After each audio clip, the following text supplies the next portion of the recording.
The night the blackout hit Graridge, the whole town went silent. And eerie, suffocating kind of silence that made even the snow seem afraid to fall. Streetlights flickered once, then died. Houses that had glowed with Christmas decorations minutes earlier were swallowed by darkness. And in the middle of that frozen, powerless night, 22-year-old Evan Carter tightened his grip on his flashlight and tried to steady his breathing.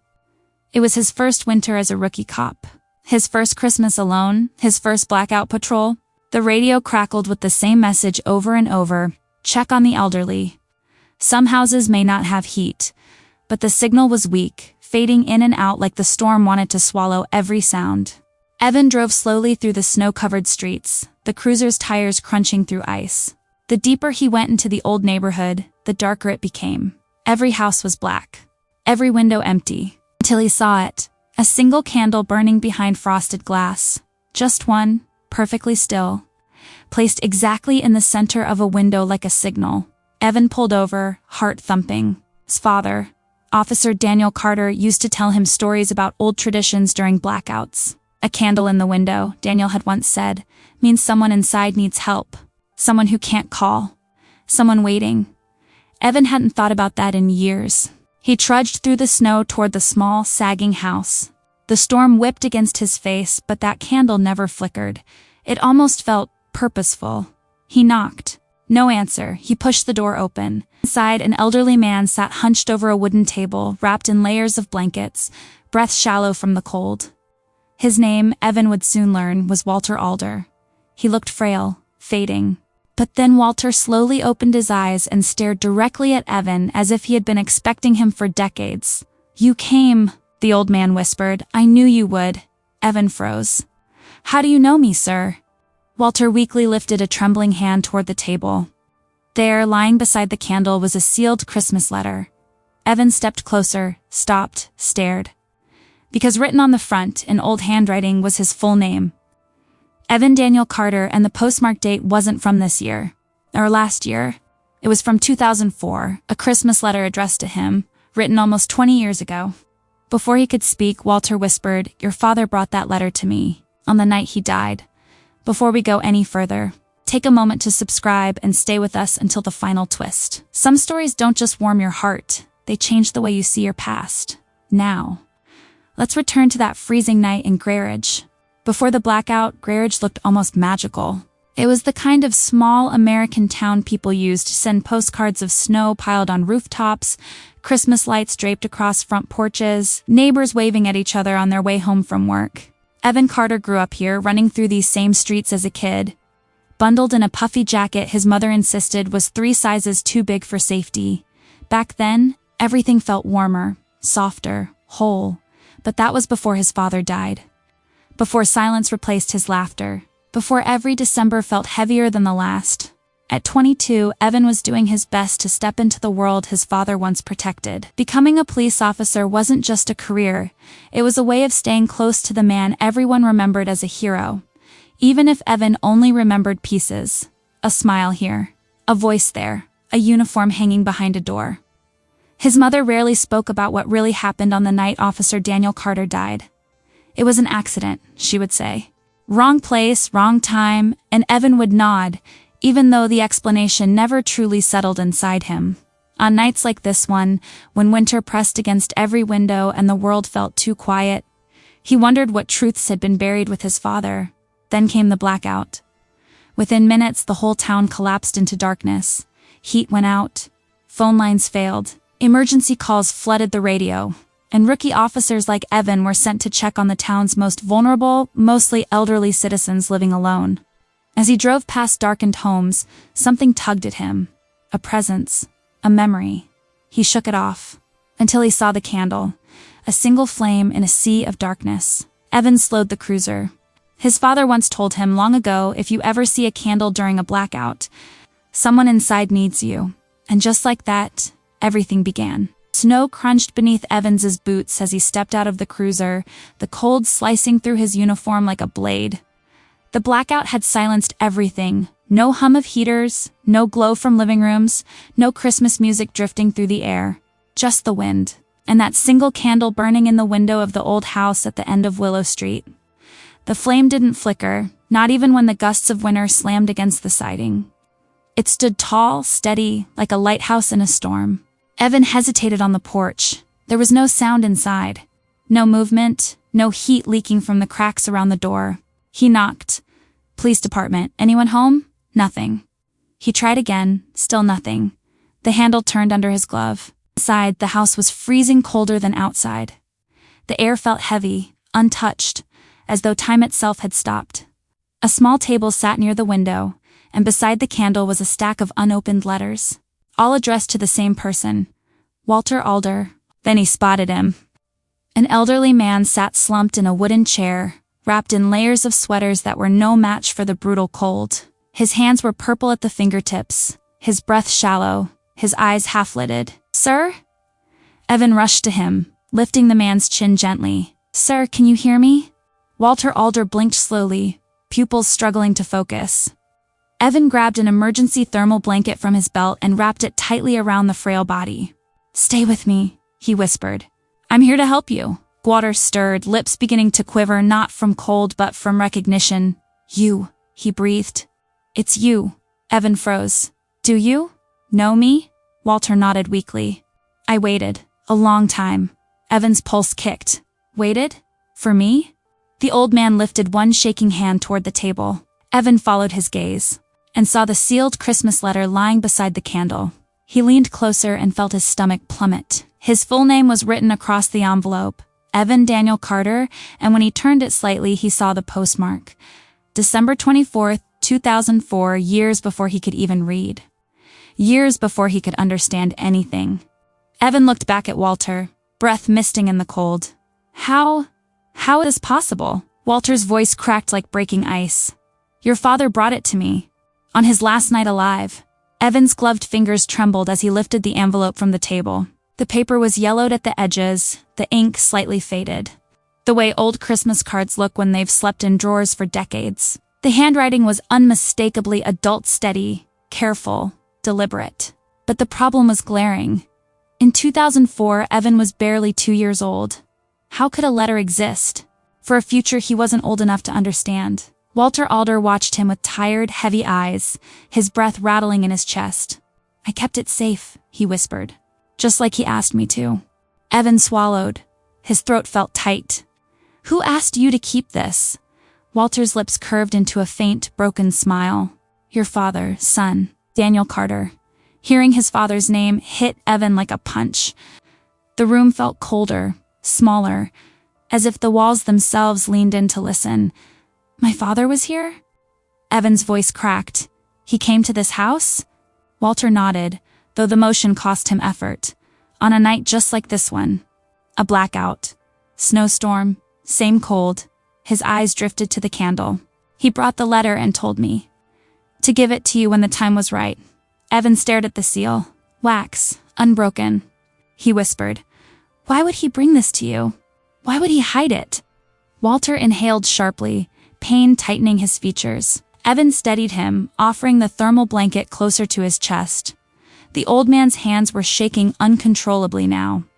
"He said you'd come," Walter murmured. "Not as a boy, but as a man." Evan's heart pounded.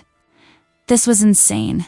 A sealed Christmas letter from his dead father, left with a stranger, waiting for nearly 2 decades?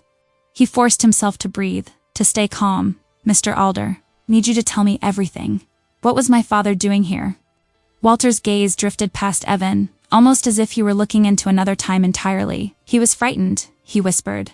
"Not for himself, but for you. He believed someone was trying to erase something he'd discovered. Something important."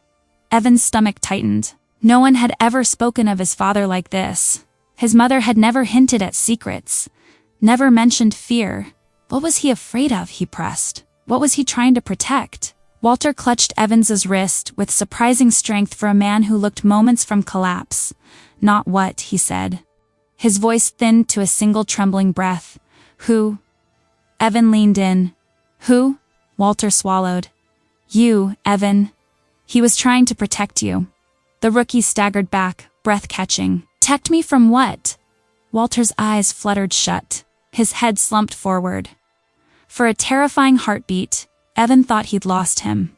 until the old man exhaled a single fractured sentence. Your father didn't die the way they told you. For a few long seconds, all Evan could hear was the storm beating against the windows and the blood rushing in his ears. Didn't die the way they told you. He'd replayed the official story 1,000 times growing up. Routine call. Wrong place, wrong time. Accidental shooting during a robbery gone bad. Heroic sacrifice, end of file. But now, in this frozen house lit by a single candle, with a decades-old letter in his hand, the story he'd been given felt cheap. Thin. Like a version written for public comfort, not for truth. Mr. Alder, he said softly, shaking Walter's shoulder. Stay with me, please. The old man's eyes fluttered open again, weaker but still aware. I'm all right, he rasped. Just tired. Been carrying this night for a long time. Evan swallowed. Tell me about it. Tell me what really happened. Walter's gaze drifted to the window, where snow continued to fall in thick, relentless sheets. It was a night just like this, he murmured. Same storm, same power lines down. Same darkness swallowing the town. He paused, fighting for air. I was younger then. Not strong, but not. This.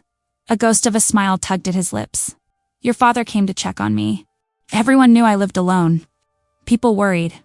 He closed his eyes for a moment, as if watching an old film only he could see. He walked in with that same uniform you're wearing. Same badge. Same steady eyes.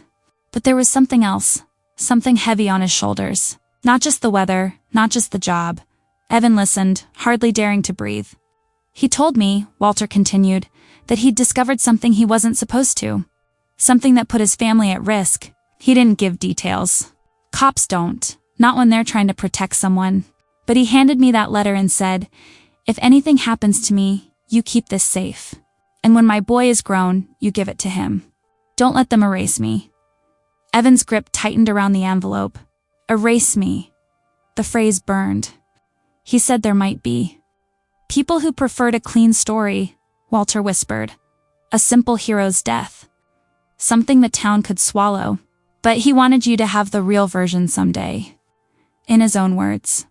Evans's throat ached. Why you? He asked. Why would he trust you with this? Walter let out a weak, shaky chuckle. Because, kid, he saved my life once. Long before that blackout. I owed him more than I could ever repay. Another silence fell between them, thicker now. He could hear the wood of the house creak, the storm pressing in from all sides. Evan glanced at the letter again. He could almost feel his father's presence in the way his name was written. You said he was scared someone would erase him, Evan said quietly. Erase what he found. Walter nodded, eyes growing glassy. Records can vanish. Reports can be rewritten. Files can be sealed. But ink in a letter, and a promise kept. He tapped the table with trembling fingers. Those are harder to bury. Evan's hand hovered over the seal. Should I open it? He whispered.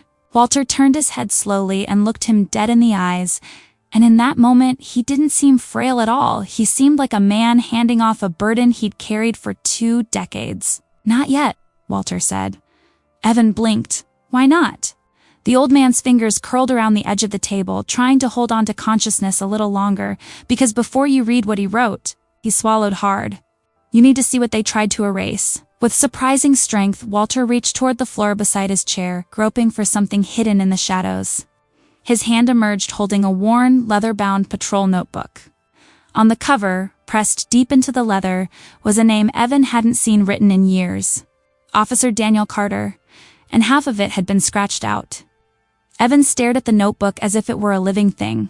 The leather was cracked, edges worn, pages swollen from age and moisture, as though it had weathered the same storms that shaped his father's life. But the most disturbing part wasn't the condition. It was the name. Officer Daniel Carter half-slashed, violently, as if someone wanted it gone. Evan's stomach tightened. Who did this? Walter coughed, body trembling. Someone who didn't want your father asking questions. Someone who wanted the story to end where it was convenient. Evan flipped open the first page. The handwriting was unmistakable. He'd seen old notes his mother kept in a metal box at home. Same sharp angles. Same looping Ds. Day Patrol. December 22nd, keep eyes on the warehouse tonight. Too many inconsistencies in the reports. The next page, December 23rd, spoke to Alder. He remembers what happened. He's scared. Evan's breath hitched. He looked sharply at Walter. You were involved in whatever he was investigating? Walter hesitated. I witnessed something years before that blackout. Something I wish I could forget. What did you see? Evan pressed. The old man's gaze drifted. His mind seemed to travel back to a colder, darker memory. Something your father wasn't supposed to know, he whispered. Things happening in this town. Things that went deeper than a simple robbery. Evan swallowed. But what does any of this have to do with me? Walter's eyes softened. Everything. He motioned weakly toward the notebook. Turned to the last page he wrote, with numb fingers. Evan flipped through the brittle sheets until he reached the entry dated December 24th, the night his father died. His eyes scanned the lines. If something happens to me tonight, I need Walter to protect the letter. My son must know the truth one day. I fear they're watching him too. He deserves the truth, even if I won't be there to tell it. Evan's chest tightened so hard it hurt. His father hadn't just left a message. He left a warning. I don't understand, Evan whispered. Why would anyone watch me? I was a kid. I didn't know anything. Your father didn't either. Not at first, Walter said softly. But he sensed danger. He realized someone was hiding something big, and they weren't afraid to take him out to keep it hidden. Evan felt the room tilt. His entire life, built on a lie. What were they hiding? He demanded. Walter's expression turned haunted. A choice your father made. A choice that saved me, and cost him everything. Evan leaned closer, pulse pounding. What choice? Walter's voice thinned to a whisper, a promise he made. To protect you above all else, even above the badge. Evan gripped the notebook. What did he protect me from? Walter's lips parted, breath shuddering. That night, he didn't die in a robbery, Evan. He died because a violent shiver cut his words short. His body tensed. His hand clutched his chest. Evan panicked. Mr. Alder? Walter? Stay with me. The old man's eyes opened one last time, filled with fear. And something else. Regret. Before I tell you everything, he gasped, voice breaking into fragments. You need to open the letter. Now. Evan's breath fogged in front of him as he tore his gloves off with shaking hands. The house felt colder than ever, as if the blackout itself were listening, waiting. Walter's voice had collapsed into a thin rasp, barely clinging to the air. The old man's hand trembled toward the letter again. Open it, he whispered. Your father needs to speak to you. Evan lowered himself onto the chair across from Walter and held the envelope under the glow of the candle. For a long moment, he couldn't move. His father's handwriting, frozen in time, felt like a message from another world. From a man he barely remembered yet had spent his whole life trying to understand. His voice cracked. Why did he write this, Walter? What was he trying to tell me? Walter's eyes softened, because he knew. He might not make it back home. He knew someone was coming for him. And he wanted you to know the truth. From him, not from anyone else. A chill swept through Evan that had nothing to do with the cold. Hands trembling, he broke the wax seal. Inside was a single page creased, worn at the edges but intact. He unfolded it slowly. His breath stilled as he recognized the handwriting, steady and strong. My son, if this letter has reached you, then I'm not there to tell you the truth myself. The words blurred for a moment as emotion surged up Evan's throat. He blinked hard and kept reading. There are things a man must protect, some with his life, some with his silence. Tonight, I'm choosing both. His heart thumped painfully. You were never in danger because of what you did. You were in danger because of who you were. Evans's eyes widened. What does that mean?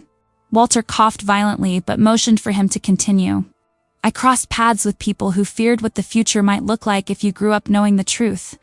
They wanted to control the narrative. They wanted to bury me before I could speak. But I refused to let anyone decide who you'd become. Evan felt like the floor had fallen away. His father hadn't died by accident. He had been targeted. For what? Because of him? My father? Died because of me? Evan whispered, voice breaking. Walter shook his head, breath shaking. No, he died. Because he chose to protect you. Because he believed your life meant more than his. Evan looked back to the letter, tears finally slipping free. If the worst happens tonight, I want you to know this. You are my greatest joy, Evan. My greatest pride. And if you are reading this, then you are ready for the truth. Evan's chest ached. He forced himself to read the final lines. What they told you about my death is not the truth. There is more. Walter will give you what I could not. Evan looked up sharply. Give me what? What else did he leave me? Walter's breathing hitched. His voice broke like thin ice. Your father didn't just leave a letter. He reached under his sweater with trembling fingers and pulled out a small pendant, a metal emblem on a broken chain, its surface engraved with a symbol Evan had never seen. Walter pressed it into Evans's palm. He left you a choice. Evan stared at the emblem, heartbeat thundering. What choice? He whispered. Walter's eyes filled with tears. The choice to learn. Why he really died. The metal pendant felt heavier than it looked, its cold surface digging into Evan's palm. The engraved symbol, a circle split by a single line, meant nothing to him and yet carried the weight of everything he didn't know. He looked at Walter. The old man's breathing was shallow, his skin pale, but his eyes were clear-sharp in a way Evan hadn't seen all night. What did my father die for? Evan whispered. What was he protecting me from? Walter swallowed, his throat working hard. The same thing he tried to protect this town from, he said softly. Men who wore the badge, but forgot what it meant. The words landed like ice. Corruption, Walter continued. Back then, some officers were working with people they should have been arresting. Moving things through the old warehouse on the edge of town, your father stumbled onto it. He saw enough to know something was wrong, and he had two choices, look away or stand up. Evan's grip tightened on the notebook and the pendant. He stood up. Walter nodded. He came to me because I'd seen it too, years earlier. I was the one they left alive, hoping fear would keep me quiet. I drank, hid, tried to forget, but your father found me. Pulled the truth out of me. That night, during the first blackout, he brought the letter here, knowing it might be his last chance to leave something honest behind, for they made his story neat and simple. Evan felt sick. So the robbery wasn't random, Walter finished. It was a setup. A call that put him in the wrong place at the right time for them. They couldn't risk him talking. Couldn't risk you growing up knowing what really happened. A dead hero looks cleaner on paper than a silenced whistleblower. Silence settled, thick and suffocating. For the first time, the official story cracked completely inside Evan. His father hadn't just died in the line of duty. He'd died because of it, and because he chose his son's future over his own safety. He knew they might come after you too, Walter said gently. Not to hurt you, but to shape you. To keep you close. He wanted you to have the freedom to decide who you'd be without their hands on your life. That's why he left the letter with me. That's why he made me promise. Evan stared at the pendant in his hand. What is this? He asked. A reminder, Walter whispered. He gave it to me the night he saved my life and said, this stands for the line a man won't cross. The line between what's right and what's easy. He told me, if the day ever came, I should give it to you. Evans's eyes burned. I don't know what to do with all this. Walter's gaze softened. You don't have to fix the past, son. You just have to decide what kind of man you'll be with the truth your father died to give you. Outside. Faint sirens finally began to pierce the night, distant, growing closer as other units and paramedics navigated the dark, icy streets. Evan leaned forward, voice breaking. Why did you wait so long to tell me? Walter blinked slowly, a tear slipping down his wrinkled cheek. 'Cause I was a coward until tonight. I told myself I was protecting you. Really, I was hiding from what I owed him. But when the power went out again, when the storm came back just like that night, I knew it was time. Some promises don't expire. The candle between them sputtered, the flame shrinking for a moment before growing back, stubborn and steady. Evan reached out and wrapped his fingers around Walter's hand. Thank you, he said quietly, for keeping his words alive. Walter's lips quivered into a faint smile. Make them worth something, Evan. The old man's chest rose one more time, then slowly fell. His hand went limp in Evan's. The sirens were close now. Red and blue lights flickered faintly through the frosted windows as first responders fought through the snow. Evan sat there for a moment, the letter in one hand, the pendant in the other, the notebook on the table. 3 pieces of his father he'd never had before. He slipped the pendant around his neck, tucked the letter safely into his jacket, and closed the notebook gently. Then he stood, feeling the weight of the badge on his chest in a way he never had. His father hadn't died to make him afraid. He'd died to make him free. As Evan stepped onto the porch, the wind hit his face, sharp and cold, but the darkness didn't feel quite as heavy anymore. The blackout still swallowed the town, but somewhere inside him, a light had turned on. He looked up at the storm and whispered, "I know now, Dad. I know who you were, and I won't let them erase you." The snow kept falling, the candle inside kept burning, and for the first time in his life, Evan Carter didn't just feel like a rookie wearing a uniform. He felt like a man finally stepping across the line his father drew for him, from the easy story he was given, into the harder truth he chose to carry. If this story touched you, tell me in the comments which moment struck your heart the most. And if you want more emotional journeys like this, stories of truth, kindness, and the hidden bonds that shape us, make sure to subscribe, leave a like, and stay with us until the next twist.